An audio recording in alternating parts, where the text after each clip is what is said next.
మీకు ఎవరు లేనటువంటి ఎవరికి ఇచ్చారు కలెక్టర్ గారికి అధికారం అంటే నేను జిల్లా కలెక్టర్ అంటే ఈ జిల్లాలో ఏం చేసినా సరిపోతుంది, జిల్లా కలెక్టర్గా నేను బాధ్యతలు తీసుకున్నాను కాబట్టి నా ఇష్టారాజ్యంగా నేను ఆర్డర్లు పాస్ చేసేస్తాను, రేపు నుంచి మీ ఇళ్లలో కూడా మీరు ఉండడానికి లేదని చెప్పి ఆర్డర్లు పాస్ చేస్తారేమో, మీరు 3 పూట్ల తిండి తినడానికి లేదని ఆర్డర్లు పాస్ చేస్తారేమో. నాకు అనుమానం వస్తుంది మీ వ్యవహారం చూస్తుంటే, మీ వ్యవహార శైలి చూస్తుంటే. ఈరోజు 5,000 మంది మెంబర్లు ఉంటే ఆ 5,000 మంది 15 మందిని ఎన్నుకుంటే ఆ 15 మంది ఆఫీస్ బ్యారర్స్లో చైర్మన్ ఎన్నుకుంటే ఆ చైర్మన్ ఏదో మా మీద వివాదాస్పదం ఉంది. నిజంగా నేనైతే చెప్పా చంద్రశేఖర్ రెడ్డికి, నువ్వు తొందరపడద్దు, 5,000 మంది ప్రతినిధులుగా ఉండేటువంటి సభ్యులుగా ఉండేటువంటి వాళ్ళు 15 మంది మేనేజింగ్ కమిటీని ఎంపిక చేసుకుంటే ఆ 15 మంది నిన్ను ఎంపిక చేసుకుంటే వాళ్ళందరూ 5,000 మంది భావాలకు విరుద్ధంగా నువ్వు ఎందుకు రాజీనామా చేస్తున్నావు అని అన్నాను. లేదన్నా, నా వల్ల రెడ్ క్రాస్ అనేటువంటి సంస్థ వివాదాస్పదం కాకూడదు కాబట్టి నేను నిర్ణయం తీసుకున్నానని చెప్పి దాని మీద నిర్ణయం తీసుకున్నాడు పాప. సరే, నేను కూడా ఆహ్వానించాను, ఓ నిర్ణయం తీసుకున్నాడు. ఎందుకంటే మృదు స్వభావి, ఎందుకు మన వల్ల రెడ్ క్రాస్కి అనేటువంటి దానికి చెడ్డ పేరు రాకూడదని నిర్ణయం తీసుకున్నాడు, మంచిదే. దాన్ని తీసుకుని 7వ తేదీ అయ్యా నేను దీంట్లో ఉండదలుచుకోలేదు, నేను వివాదాలకి కేంద్ర బిందువుగా మారదలుచుకోలేదు, నేను రాజకీయాల్లో ఉన్నా, ప్రజలకు సంబంధించి ప్రజాసేవలో ఉన్నా, రెడ్ క్రాస్ అనేటువంటిది సంస్థ, ఈ సంస్థ అనేటువంటిది రోజు రోజుకి దాని యొక్క విలువ పెరగాలి, ప్రజలు దాన్ని అభిమానించాలి, ఆదరించాలి, ప్రజలకి ఇది నిజంగా సేవ చేస్తుందనేటువంటి ఆ భావం కలిగించాలనేటువంటి లక్ష్యంతో ఆయన ముందుకొచ్చి కలెక్టర్ గారు చెప్పేదానికన్నా ముందుగానే అయ్యా నేను చైర్మన్ నుంచి తప్పుకుంటున్నాను అంటే, చైర్మన్గా కాదు నువ్వు మేనేజ్మెంట్ కమిటీ మెంబర్గా ఉండడానికి లేదు, అసలు ప్రాథమిక సభ్యత్వానికి రాజీనామా చేసి నిన్ను తీసేస్తున్నాను, తొలగిస్తున్నానని చెప్పి ఇచ్చాడు కలెక్టర్ గారు ఆర్డర్.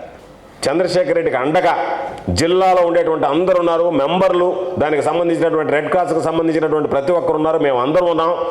పార్టీని గురించి మాట్లాడటం లేదు, ఈరోజు మా పార్టీకి సంబంధించినటువంటి వ్యక్తి కాబట్టి ఈరోజు ఇక్కడ సమావేశం ఏర్పాటు చేసి మాట్లాడుతున్నాను తప్ప మద్దతుగా పార్టీలకు అతీతంగా జరిగేటువంటి కార్యక్రమాలు.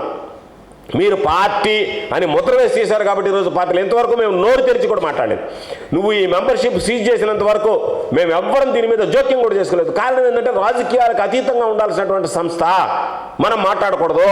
ఒకవేళ ఆయన తొందరపడి ఆయన వివాదాస్పద నిర్ణయం తీసుకున్నానని చెప్పి ఈరోజు మీరు ఈ పార్టీలో ఉన్నావు కాబట్టి, వైఎస్ఆర్ కాంగ్రెస్ పార్టీతో మీకు అఫిలియేషన్ ఉంది కాబట్టి మీరు ఉండకూడదన్నారు కాబట్టి, ఏమి తప్పు చేశాం, మేము చేసినటువంటి పాపం ఏమిటి, వైఎస్ఆర్ కాంగ్రెస్ పార్టీలో ప్రతినిధులుగా ఉండేటువంటి వ్యక్తి ఈ సమాజంలో బాధ్యతలు నిర్వహించకూడదా, ఈ సమాజంలో సేవ చేయకూడదా, ఈ సమాజంలో సేవ చేయడానికి మేము అనర్హులమా, అది జిల్లా కలెక్టర్ గారు చెప్పదలుచుకున్నారా అంటే తెలుగుదేశం పార్టీకి సంబంధించినటువంటి వ్యక్తులకు తప్ప మిగతా వాళ్ళు అర్హులు కాదు, మీరందరూ అనర్హులు కాబట్టి మీరు సేవ చేయడానికి లేదు, మీరు జిల్లాలో ప్రధానమైనటువంటి బాధ్యత తీసుకోవడానికి లేదు, పేదలకి ప్రజలకి అండగా నిలవాల్సినటువంటి అవసరం లేదు అనేటువంటిది చెప్పదలుచుకున్నారా దీని ద్వారా, అది తేల్చి చెప్పాల్సినటువంటి అంశం.